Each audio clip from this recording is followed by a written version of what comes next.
ভাই দোস্ত বুজুর্গ, আমি সকাল সকাল চলে এসেছি আপনাদের মাঝে।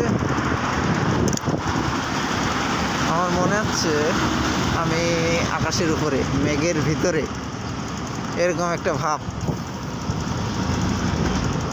কি বলবো রে ভাই, গাড়িগুলো আস্তে আস্তে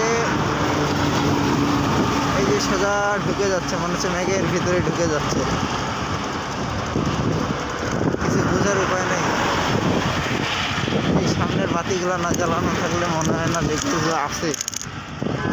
দেখেন আসতেছে আর মেঘের ভিতরে ঢুকে যাচ্ছে, আসতেছে আর মেঘের ভিতরে সমুদ্রে ঢুকে যাচ্ছে।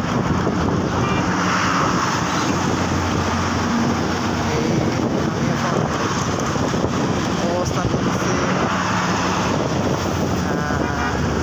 আমিন বাজার সংলগ্ন রাস্তায়, আমিন বাজারের সামনেই।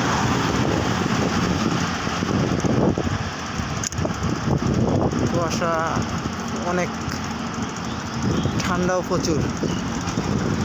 ঠান্ডা আমার মনে হয় আজকে সর্বনিম্ন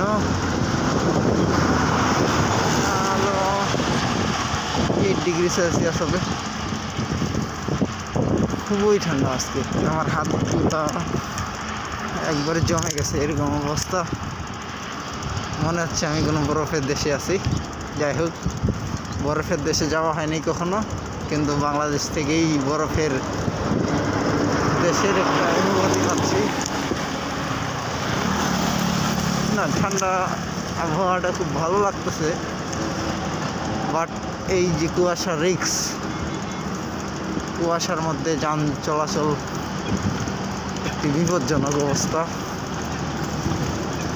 যে কাকু যাচ্ছে, এই কাকু কিন্তু রাস্তার মাঝখান দিয়ে যাওয়ার চেষ্টা করতেছে। পিছন থেকে গাড়ি মারে দিলেও বলতে হবে না, কুয়াশায় মিলে যাবে।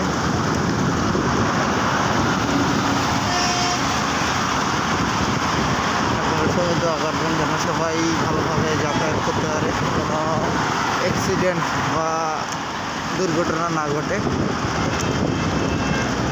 কারণ রাস্তার অবস্থা খুবই খারাপ। দেখেন দেখেন না, মনে হচ্ছে ঢুকে যাচ্ছে। এই যে এগুলো দেখে আর কোনো উপায় নেই, এখান থেকে 20 হাত হবে, 20 হাত,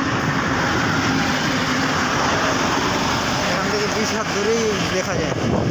তাহলে বলেন, এই যে দ্রুতগামী যান চলাচলগুলো, ওরা তো 70-80 স্পিডেই চলাচল করে, এরা কীভাবে